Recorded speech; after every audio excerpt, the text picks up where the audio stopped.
Hello everybody and welcome to Letterbox Book Club. I'm Mackenzie. And I'm Claire. And today we are doing a couple of special things. Today we are together instead of in separate houses, so that's fun. We are sitting right next to each other. For once. Yes. See how this goes. Yes. And we are also recording this on the day that Her Majesty has passed away. Sorry. Yeah, so that's fun. What a momentous day of history. Yeah, for sure. Keep your money change, because it's going to change. It's going to be worth something now. Hopefully it's going to be the new NFT. Especially if you have something from like each time it changed, because she aged. Yeah. I don't know if I'm going to keep this in, but I talked to my pa. It'd be absolutely funny if like the money changed and then Charles croaked and then we're going to have to change it again. That's what I was thinking, because like, he's old man. Yeah, he's getting there. Diana's got one last revenge plot. And as per usual, Kenzie is going to read the blurb. And we should mention what book we're doing. Oh, for sure. I didn't even... You're out of whack already. We are doing the third installment of the House of Night series by PC and Kristin cast, which is Chosen. Yes. What a book. It is words. It is words. I will read the blurb. You don't have any idea how special you are, do you, Zoe? You're unique, not like the rest of the fledglings. You're a goddess among those who think themselves demigods. Zoe Redbird is the most powerful fledgling vampire the House of Night School has ever seen, but she's also still just a 17-year-old girl who is trying to deal with the sword of death of her best friend, her mother's marriage into a group that hates vampires, and not one, but 3 boyfriends. But Zoe must also face up to the dangerous enemy in their midst, and she better do it soon, because when it comes to humans and vampires, it looks like war is coming. I think that sigh really emulates the vibe of the book. I just really needed a good sigh. Alright, I'm sorry. I just love as I said in the last episode, I love the beginning of the book. It's like this, like I guess a sexy quote, and then it's into the seriousness of it. And yeah. It's just, so funny. But yeah, thoughts, feelings, emotions, Kenzie. Kick us off. So this book is where I think things ramp up a little bit. Yeah, absolutely. Yeah, so because we've been kind of child's playing around it with like, oh, I'm powerful and I'm a vampire now, I'm in the House of Night, and now it's like, oh, actually, my actions have consequences. Yes. Yes. And Zoe, I've read a few reviews for this, and I try not to read reviews because I'd like to go in unbiased. But from reading it as a teenager and now rereading it as an adult, I like to go in and look at the reviews to see what other adults are saying. Mm. And it's just like, Zoe needs to stop. I mean, it's hard when this whole, chosen one theme is just like thrusted upon, and, she has so much shit to deal with. Defining the chosen one, and then everything is about, her decisions, her responsibilities, her actions, her consequences. And it's a lot. The poor girl, I mean, she needs therapy. I know, and I think, as much as a lot is about her actions and consequences and stuff, I think the major plot point of having 3 boyfriends, it's not cool and sexy. Like, maybe 2 boyfriends is cool and sexy. As a 16-year-old, having that sort of attention, it'd be as you explained, kind of in the last book, that's something that's kind of exciting. Yeah. Whereas now it's just like, towing the line of all this emotional and physical cheating and and it gets worse. It's like that, I can forgive racism, but I can't forgive... You can forgive racism? Okay, so... I suppose my thoughts, feelings, emotions. Yeah, sorry, I was about to launch right into it, yes, sorry. I'm horrible. It's a new vibe that we're actually together, physically for once. I mean, nothing has stopped us, really, from trying to, record together physically, but I don't know, we just got so used to being online, perhaps. I just think, COVID. Yeah, but whole new vibe happening. The thing about this book is that it feels like it's a book. Thank you, Harry Styles. If you know, you know. Darling, I am worried about Zoe. Took a quick break to spit on Chris Pine. What a man. Good, solid sense of humour. But this book, it's a lot. A lot happens. A lot happens, but a lot doesn't happen either. I know, yeah. Because, now, we know Nefret is... a bit of an evil person. Again, big fat crush gone. But and it's how are they going to navigate that sort of evil, good balance? How are they going to interact with each other? And that was stressing me out. But I think this begins the trend of like a lot happening in the last like 50 pages, but in this instance it's more like probably the last 30 because it's a smaller-ish book. But yeah, and I feel like a lot of these books so far, they follow a similar writing structure. Like it's all based around Aphrodite having a vision, and then it's about Zoe and her friends trying to fix it, and then it's about like little dinky moments with her boyfriends, and then it's all like, yeah, learning more and more about Nefret's power and like her alignment, I guess. Yeah, it's no different to the next book as well.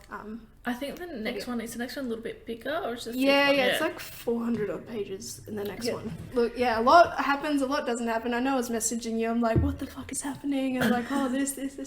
And I still haven't learned, so I need to just continue reading when something exciting happens. But, I think as well, it's a qualm I have, because if it was a 3 or 4 book series, I can forgive you for jam-packing everything into a book like this. But I think it's 12 books in the end, the whole series, plus there's some novellas off to the side, but like the main House of Night series is 12 books. And with that many books, I would forgive you if you gave me a dinky little Christmas special, such as Frost and Starlight. Yeah. Like, just give me a reprieve or something. Because as I'm rereading other books, I'm enjoying the passages that are probably this size in a big book. Like this is, how many pages are you? 320 or something. Yeah, I don't have page numbers apparently. Oh, what? Yeah, there we go. Right there. Yeah, so it's like 320 or something. So you could slot this into a big book that I'm currently rereading, and you could just give me menial like montage training or something, just going about daily life in the House of Night, and give me more lore and give me more history and stuff, instead of just being like, here is everything that's happening, sex and vampires and biting and Teenage drama. I don't need it all. Like, give me a reprieve. And because it then lends itself to that, what happened to the original plot of the movie? Like, there's just a lot going on. Yeah, I kind of also forget that, yeah, it's just like a teenage drama book, teenage Mean Girls with like, yeah, the side of ultimate like potential war and I understand again you're building up, because there's so many books, you are building up to the war. Yeah. So there's a war. It literally says it in the blurb, Claire. But anyway, yeah, like I understand you're building up to that, but at the end of a book, you are allowed to resolve some questions. You are allowed to have some resolved drama. You're allowed to have some resolved conflict. You don't have to build everything up that there's more questions every time you end a book, especially with this many in a series. Yeah. I think there is a lot more resolve in terms of personal relationships between Zoe and her friends, more so in the beginning of the next book, and obviously we'll get to that, but then we'll obviously get to why there is a lot of mistrust in the end of this book. But throughout, like, so far, and I know we haven't even gotten into the nitty-gritty of this book yet, but the only real kind of character development, which is kind of Zoe by default, by having all these extra elements about her, you know, because she's the chosen one. And then Aphrodite, like, she's getting a lot more development than anybody else, I suppose. It's kind of sort of like a redemption thing, but like... I was going to talk about that because I feel like there's one of the main plot points in this is about how Zoe needs to be alone for a cataclysm of doom to happen. But it's always about how she has a fight with her friends, and then her friends ignore her, and then they make up again. And there's none, Erin, Shawnee, Damien are not getting fleshed out. No. And as the books progress, and you will notice as well that they don't get fleshed out at all. They continue to stay in this sort of stagnant existence. They're just like pieces. Yeah, where it's like, oh, I'm the token person of colour, I'm the token gay best friend, I'm the token pretty girl. Yeah, and then the only ones that are getting fleshed out, which is fine, is Zoe and Aphrodite. And a little bit Stevie Rae. Yeah, I suppose in a way, like, they're kind of leading parallel lives just from different ends. I think in the last episode I called Shawnee African American, but she's Jamaican. Oh. I would like to clear the air with that. But as soon as I open the third book, because they do the thing where like they reiterate information, I'm like, oh shit, I fucked up. I'm a mess. Yeah, and it's like, okay, if you want to flesh out, let's say, Stevie Rae, Zoe, and Aphrodite, that's fine. You don't need another 3 side characters plus Jack. Is Jack in this Jack. one? Yeah, he was introduced last book. Oh, in the last one, yeah. Plus, let's add another gay best friend. He's now in a relationship with Damien. Yeah, and he doesn't last that long anyway. Oh, hello? I'm sorry. Is it? Okay. I mean, good. Like, at this point, there's a lot of introductions of characters. Yeah, that's the like spoiler I'll give you. Yeah. And again, either you introduce all these characters and I'm in the mindset of, okay, I know that these aren't all going to be able to survive, so either stop introducing them or start killing off main players and let's get the ball rolling. I mean, she tried to get rid of the character in the next book, but then they ended up coming back anyway, so like... Which is another recurring theme. Yeah, okay. Stevie Rae. Yeah, for sure. And I forgot to mention, Stevie Rae, has a sort of developmental path, but that's just also due to the nature of, what's happened to her character as well. So, we shall see. I love that spiel. I loved it. Thanks. I don't think we would have done this online. I know. I don't know. It's great. I'm a bit chuffed. I think because, online there's a little bit of that divide still with the screen. Maybe. On, like, timing. And it's like waiting for people to talk and like now we can kind of react normally as if we were in a normal conversation. Yeah. It could be a little bit more authentic, if you will. Oh. Not that we're not already authentic, but like you're a bit more reserved because you're giving the respect of letting people talk. Letting people talk, yeah. And then I feel like you lose your chain of thought while you're waiting. You're like, oh, fuck. Yeah, absolutely. Yeah. Okay, let's move on to the actual book. It opens on Zoe's birthday. Of course. Which is the 24th of December. Which is such a chosen one thing to do. Because she is the chosen one, and the book is called Chosen. Yeah, for sure.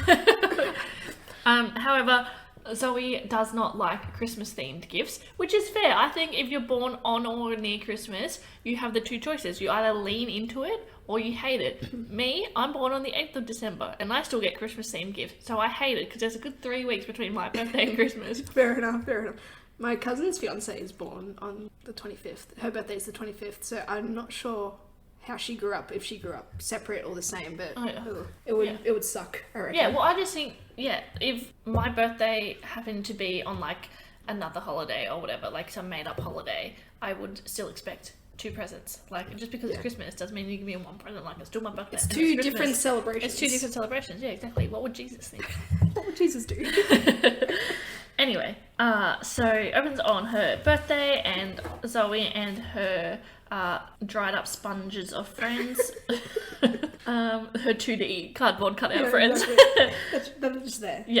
Celebrating, and I feel like this is the first moment where, like, because she should have told them she doesn't like Christmas themed gifts. I have written down there's just lack of communication. Yeah, but then again, they're teenagers. Exactly. And she's been there for 2 months. Yeah, and the timeline's fucked. I was going to bring this up a little bit later, but I'll bring it up now. So Eric does get her a Christmas themed gift, and she's very upset. Eric is her main boyfriend at this point. Boyfriend number 2. Yeah, boyfriend 1. I would call Heath like her consort because he's just bloodletting. That is a good way to describe him. Yeah, blood consort. Bloodletting.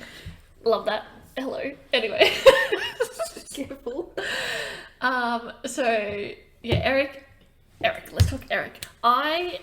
He is a stark departure, which is ironic, from his characterization in the previous 2 books. I think because in the previous 2 books he is described as this, like, I feel like sultry, sensual, older boyfriend, like experienced in like the bloodlust kind of thing. Like he's at the peak of his change of his fledglingness. He's about to peak, about to change, go through the change. And we all peak in high school. Anyway, and then in this one, I feel like he just becomes this little goofball. Becomes a little bitch. Yeah, he becomes this little bitch of like, Zoe's not paying attention to me. Exactly. Zoe doesn't like the birthday present I got her. Let's go to IMAX. And it's like, what happened to you? What happened to the original plot of the story? Because I feel like even if, once again, because Zoe's been there for 2 months, and assuming they've been dating for a couple of weeks, like, surely you'd be like, hey, what do you want for your birthday? Or like, what if he's gonna get a jewelry, what kind of jewelry do you like? Like you wouldn't have that kind of intimate knowledge. I don't know. I feel like that could be a conversation. But to be fair, Zoe is leading that kind of like double life. She knows about Stevie Rae and Nefret and all that type of shit. So like she's trying to she's like the Clark Kent, and she's trying to be Clark Kent and Superman at the same time. But obviously it's not working. So but Eric, he just it turns into a little whiny, like, and he gets pissy so easily. It's like, you're at school 24/7. Like, it doesn't matter that she can't go to IMAX with you guys. She's got to do all this other stuff. Because now she has become the leader of the Dark Daughters. Extra responsibility and extracurricular responsibility too. So Zoe decides to go and she wants to like make changes, so she wants to research how other schools do things. That was the last book. Fucking idiot. No, but she ends up in the library again, doesn't she? Yeah, because she wants to figure out how to help Stevie Rae, all these ghost stuff. Oh yeah, I'm just getting the plots mixed up, but it's in the library. Yeah, she's in the library. Like, pretty much the exact same structure as the second book. Ironic. Anyway. Yeah, because she's looking up, see if there's any, like, rituals or spells or anything to kind of help Stevie Rae get her humanity back. And who comes along but Mr. Lauren Blake? Yes, Lauren Blake, the poet, was it? Poet laureate? Laureate, like, what the hell is a laureate? The adult vampire professor. Yes. Cheeky bastard. Adult, everyone. ADULT. Position of power. Position of power. I hate these tropes. Anyway, but I suppose it doesn't matter in these fantasy books. Anyway. So he's in the library. He's like, sup sexy. Pretty much. Pretty much. Anyway. And he gives her, I don't know, something nice. A gift. I think diamond earrings.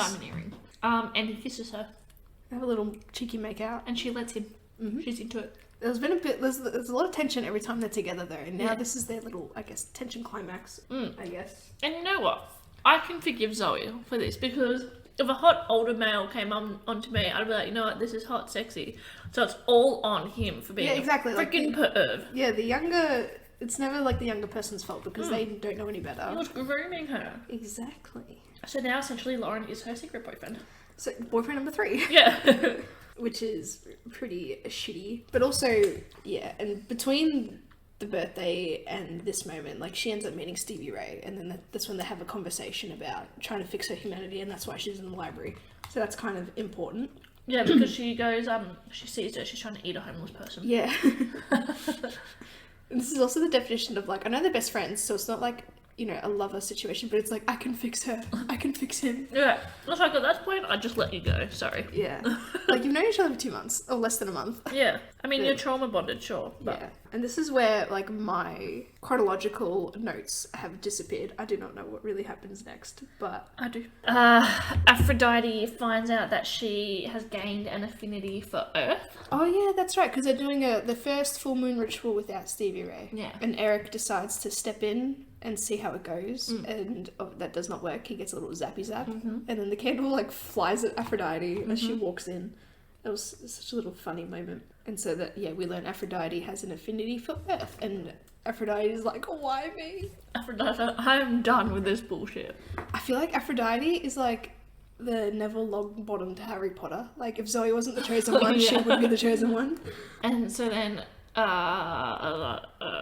Aphrodite and Zoe sort of team up to hide Stevie Rae and help her gain her humanity. Yeah, and Aphrodite lets Zoe and Stevie Rae kind of borrow her apartment complex that her parents have, and they live in like a little area. It's like a maid's quarters. Yeah, the helps quarters.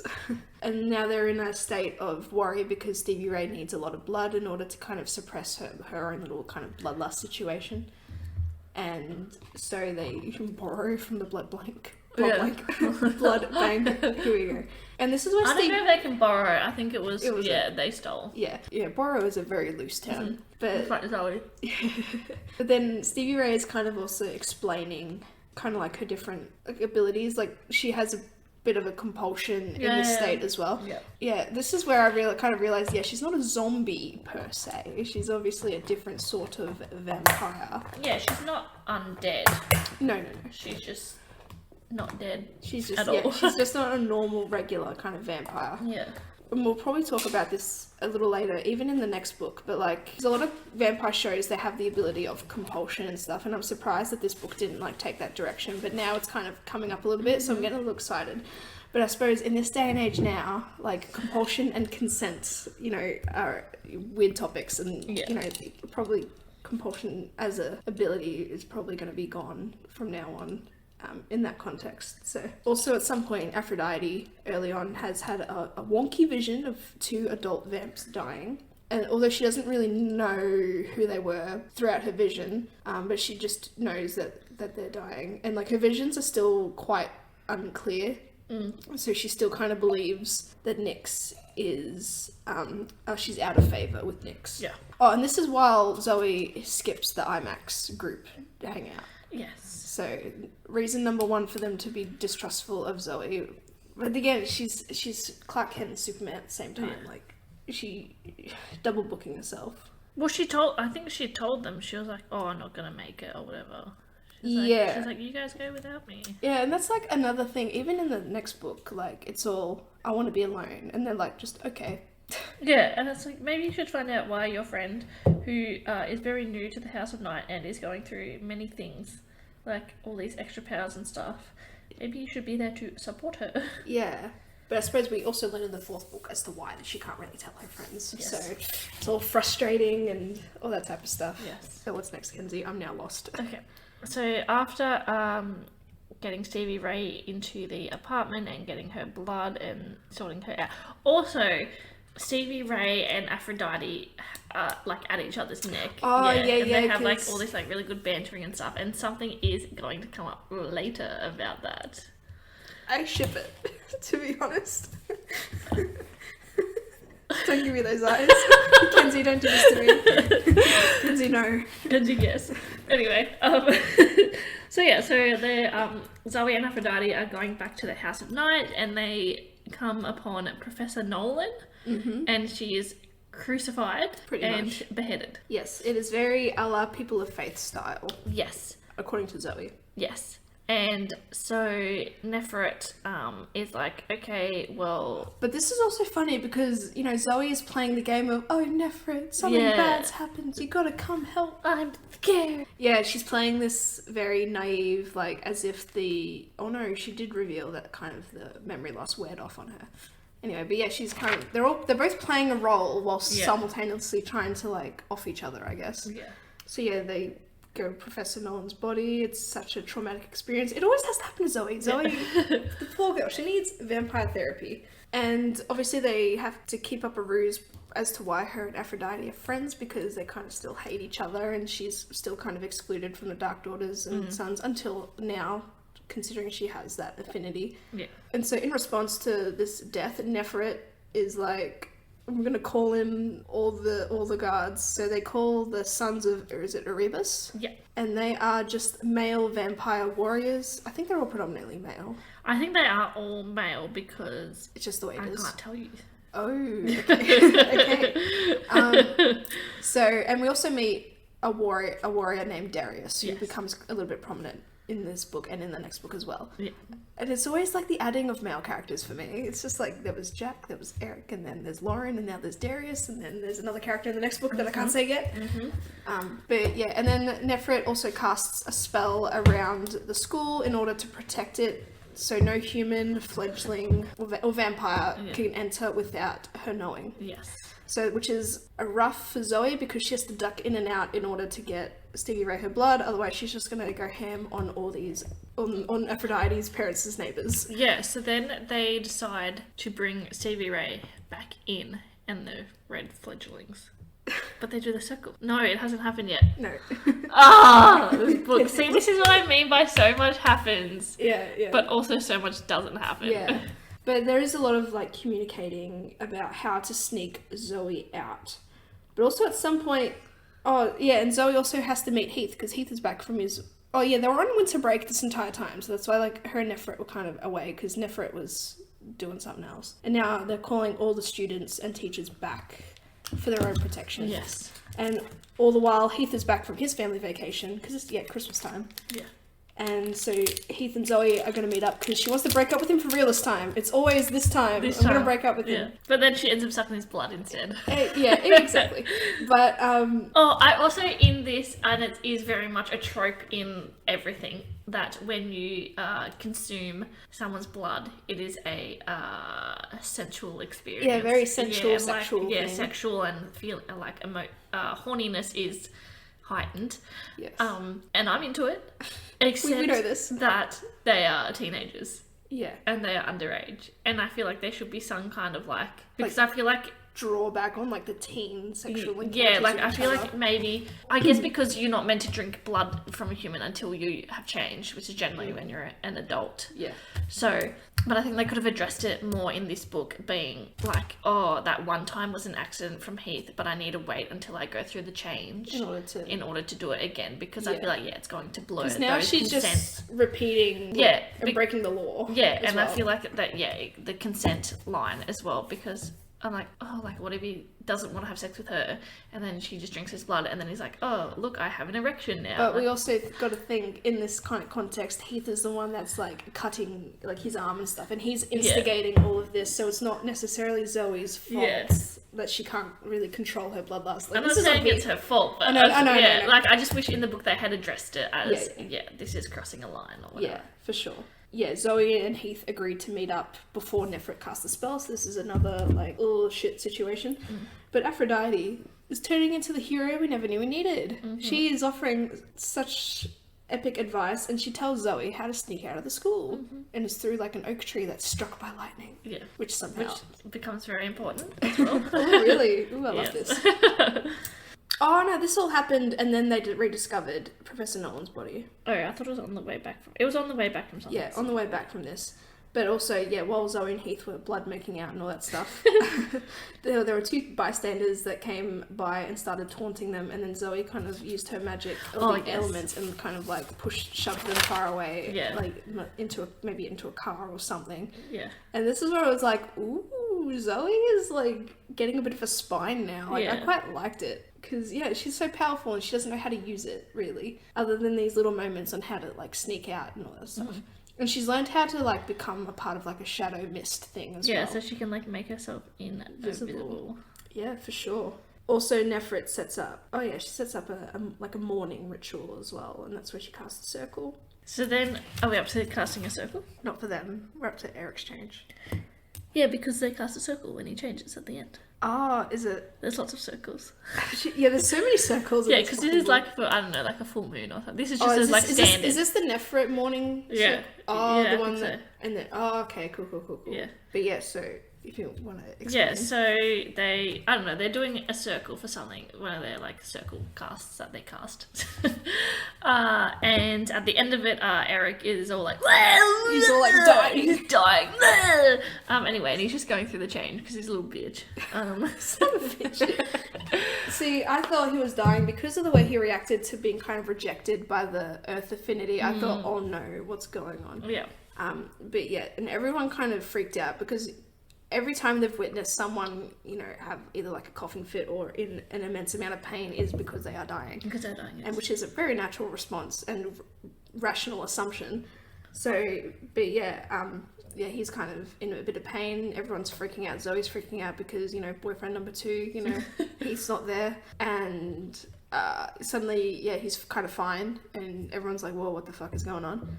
And then that's when we learned that Eric has changed. Yeah, and this is the first one so far. Yeah, and he has to go away for something. Like, he leaves. Everyone leaves for a little bit.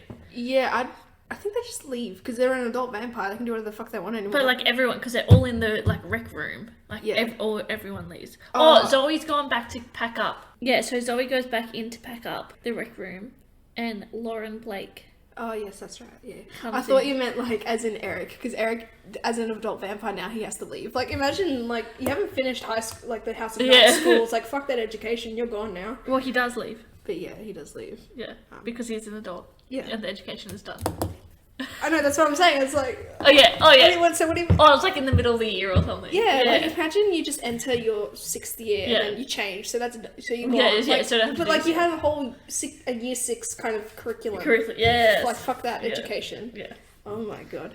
But yeah, Lauren Blake enters the chat yet again, the sly dog. Yes, and he and Zoe end up having sex. At some point, it was so And weird. So that breaks the imprint that she has with Heath. Yeah, I was surprised at that. Yeah. I'm like, damn. I thought it would be more than just sex breaks it. Maybe it's just with an adult vampire, perhaps. Yeah, maybe. Which makes it even grosser. I think, did they drink each other's blood? Her and Lauren? Yes, yeah. I think that was it, yeah. I think he kind of scratched his neck. He scratched himself, and he's like, Zoe.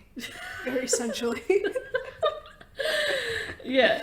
So that happened. Yeah, because I was gonna say like just sex, surely not. But Yeah. the blood. Although it was a little bit, I guess, a bit more special because Lauren, I think, must have been aware it was her first time. And this was Zoe's virginity, which we all know is so important.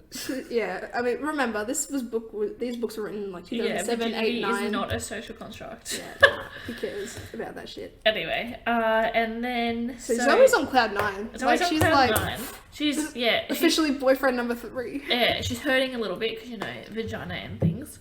Also, she's emotionally hurting because of Eric and Heath. Imprint with Heath, and then she's traumatized watching Eric. She thought he was dying. Yeah, like this poor girl. Oh my god. And then Eric walks in.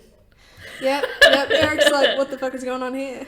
And Zoe's like, let me explain. But that's the thing, no one gives her a chance to explain. Yeah. But I suppose if you're angry in the moment, you wouldn't want to hear nothing. Yeah. So, understandable. Yeah. But this is a common theme. Yeah, Zoe's consequences catching up to her. Yeah. And she's like, I can explain. And everyone's like, no, fuck off. No. So Eric is like, no, fuck you. And then sort of immediately after this... Yeah, she kind of leaves. I suppose she has to leave to do school stuff. Yeah, perhaps. They both kind of leave. And then she... I don't know, either goes to seek out Nefret or Lauren. I feel like she does something first. I think he said, like, meet me in my room later or whatever, like, Lauren. I'm not sure. I know she had to go, and then, I don't know, because, like, how would Lauren end up with Nefret that fast? Yeah. I feel like she did something else. Yeah. Well, obviously unimportant. But yeah, because why? I think he was like, come to my rooms. Because why? Yeah, why would he be back in his rooms? I feel like she wanted to talk to Nefret about something. Yeah. Which was pretty bold considering it might have been the imprint thing with Heath breaking. Maybe. Yeah. But yeah. Anyway, so she goes to either Lauren or Nefret's room and she overhears Nefret and Lauren talking together. Ooh, sussy wussy. And basically they're lovers. Yeah, look, is there such thing as like vampire STIs? I mean, like surely. Surely. You just had sex with Zoe, and then like I feel like they would have Nefret and Lauren were like about to be consumed by the throes of passion. Yeah, like they'll get there. It's like, dude, come on. And then it's basically Zoe overhears Lauren telling Nefret that like, oh, like it was all for you. Oh yeah, because Lauren ended up being like manipulating Zoe and being like, oh, you can tell me anything. And she pretty much spills him the entire beans about, what she thinks about Nefret, about the Stevie Rae situation and all Nefret the wanted undead to kids. get Zoe isolated. Yeah, because that's the only way to kind of destroy her. I feel like that's a word like in that time they'd use instead of kill, like destroy. Which is a prominent theme in the next book though, with the whole I was going to say a lot of this stuff comes up about Zoe being isolated and Nefret wanting to destroy her, and I feel like this comes up in a lot of things where it's always like a teenage chosen one and then an adult figure of power wanting to kill them or destroy them. And be for the child. And why can't you just teach them to hone all their powers and then get them on your side and use them to do all the big bad that you want to do? Why do you have to be like, you know what, I'm just going to kill them instead? People don't think. But I just realised, because when Zoe and her friends, or those who have the affinity for the individual elements, when they're together, they have that thread, like that friendship bond. It's the friends we make along the way. And so, like, obviously, together, they're incredibly powerful, and that's probably why she's very incessant on getting her alone and, like, trying to fuck up their friendship, which is very fair enough. Fair strategy, though. Which she is, but Zoe's also doing a fine job of fucking it up herself. Yeah, no, Nefret, it's the, what's that Taylor Swift lyric? It's, your nemesis will defeat themselves before you get a chance to swing. Like, Nefret just needs to wait. Like, the teenage drama will override Zoe enough in order to fuck everything up. Yeah. Alas, she does well. So yeah, that was very shocking. Shocking moment number 2. What the fuck, Lauren? Oh. I knew he was a red flag because no. I remember when they were kind of in bed before the intercourse. Zoe was talking to Lauren about the things, and like I don't think she actually mentioned Nefret, because we know the goddess Nyx communicates with Zoe in her mind, and Nyx was like, no, don't omit this information. And immediately I'm like, red flag. Yeah. This is a bad idea, because obviously we have to trust Nyx, and she hasn't failed us yet. Yes. So yeah, that was my immediate red flag. And plus just the whole student-teacher thing, like, no thank you. So hot when I was a teenager, but now it's like, ooh. Yeah, no. And then, okay, I don't know what happens in the meantime, but then again, almost immediately, Lauren dies. Yeah, at some point. Yeah. I think beforehand, though, Zoe, Stevie Rae, and Aphrodite, they kind of come together and they kind of come up with a plan. It's a lot of, like, bullshit banter, because before they actually reveal, oh, this is what we have to do, you know, in order to get Stevie Rae's humanity back. And, like, I think Zoe was quite surprised that she never really figured it out herself. Why don't we just try a circle and as a group try and heal her? Yeah. And this was kind of the main chunk towards the end of the book. But that also meant that Zoe had to tell her friends about Stevie Rae and all this as well, I think. Hopefully I'm not getting books mixed up. And also throughout this, Stevie Rae is very jealous of Aphrodite being able to invoke the element Earth, and that's where a lot of their fighting kind of happens as well. I know Stevie Rae has been wanting to, like, punch or, like, I don't want to say bite or kill, but, like, she really wants to take on Aphrodite. Yeah. Which is always so funny. But also, a lot of the dialogue as well is just juvenile and immature. It's like, you stink. It's like, so what, we know. Yeah, because Stevie Rae doesn't swear and she's an okie dokie kind of gal. Yeah. And it's also... Which infuriates me. Yeah, it's like, just some of that, childish, juvenile dialogue gets me. But, yeah. So, yeah, Zoe decides to cast a circle to try and heal Stevie Rae. Yeah. I think all their friends are involved as well. I'm not sure. Yes. Because this is the but Stevie Rae's there, so Aphrodite can't invoke Earth anymore. Yeah. But, like, Nick explains to her, like, oh, you're only holding it. That's in the next book. Is it? Yes. Oh my god. Anyway, so Stevie Rae is there. Zoe's brought it back to their house tonight. They're doing a circle. Aphrodite can no longer invoke Earth due to Stevie Rae being present. Anyway, and then Stevie Rae kind of gets her humanity back. Yeah, they cast a circle, and I'm not sure what actually happened. But something with Aphrodite and Stevie Rae happens. Oh no, it's just, I'm not sure, because Stevie Rae gets pissed off at Aphrodite for having the Earth element, so she, like, starts fighting her and strangling her and killing her. And Zoe must have done something. She must have, like, honed in on some power, and we're all led to believe that Aphrodite died because, you know, she's like unmoving, and Stevie Rae is normal but not normal now. Yeah, but then Aphrodite, like, gets up and leaves. Yeah. Like, I'm out of here. Yeah. So ultimately, what happens? Stevie Rae is turned back into a vampire. She's gone through a different type of change now. She had a red mark. A red crescent moon mark instead of the sapphire blue. Yeah. And then Aphrodite has no mark anymore. And I was like, what the fuck? Yeah. Is she human now? So yeah. And this was all, within the last, like, 50 pages. Like, this happens, like, bang, bang, bang. Yeah. One after the other. So yeah, and this is also part of the distrust between her friends of Damien, Shawnee, and Erin and all that. Because it's like, well, why didn't you tell us all this stuff? Like, you've been hiding so much stuff. And Eric is also still incredibly upset because of the whole cheating thing, which is fair enough. And then Eric brings up that, well, you know, she slept with Lauren. Yeah. And her friends are like, WTF.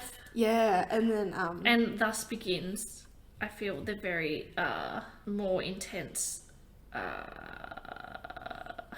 ostracizing of Zoe. Yeah, for sure. And I forget at what point as well, but Zoe and Nefret have a little standoff. I think it must have been after Eric changed or something. Yeah.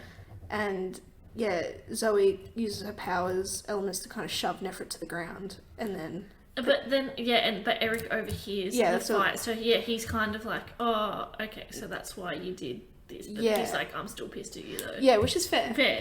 So this is where kind of Eric has a bit of an idea of, like, what's going on with Nefret, because she is very emotional in this book as well. There was, like, a call for, like, war and stuff almost. It was, though it wasn't really distinct, it was very much a rally call to arms situation because of the way Professor Nolan died, and in turn the way Lauren died. As Lauren died, Zoe managed to feel, like, that stabbing and immense pain. She was like, feeling it, and then in the moment she's like, oh no, I'm fine now. Yeah. I'm done. I'm like, oh, what's going on? I thought she was going to change. Yeah, same. But it was just her imprint with Lauren dying. So Zoe went from 3 boyfriends to no boyfriends. Exactly. And that's how the space of, like, 2 weeks. A couple of days, I reckon. Yeah. It's funny because, like, she points out that kind of timeline in the beginning of the next book as well. It's like, I had 3 boyfriends, now I have 0. Yeah, because so long do you think the timeline of this book was? This is like a week. Yeah. Not even. Surely. And then, surely. Because, yeah, I think where I'm up to in the... Because it'd been a month since Stevie Rae died, and then it had been a month since Zoe had been in the House of Night. She hasn't... Yeah. So she's been there for about probably almost ticking onto 3 months. Yeah. And all this shit is hitting the fan. My God. Poor girl. Vampire therapy. I know, reading the first book the first time, I was like, surely this is like 6 months. Yeah. And then you reread it and you're like, this was 2 weeks. Yeah, it's like, goddamn, it's exhausting. Yeah. I feel like you wouldn't even be settled in after 2 weeks. Yeah. I wouldn't even have a best friend in a month then, you know? Yeah. Like, it'd be that awkward roommate situation. And then you have that bully. But I suppose Aphrodite being the bully in the first book is what connected everybody together in a way, in a very hatred way. So yeah, and yeah, Nefert's calling to arms, and then we've got the tension and the issue of the sons of Erebus, you know, protecting the school and like being on guard and like watching everything. So like Zoe and all her friends and Aphrodite, they have to be sus about what they know and what they do. So we'll see how that carries on into the next book. For sure. Yeah. But yeah, it's kind of, yeah, a lot happens and not a lot happens. There's not much of a big build up other than like the little tiff between Nefret and Zoe. Like no one's making a big kind of power move yet. Yeah, it's all still building.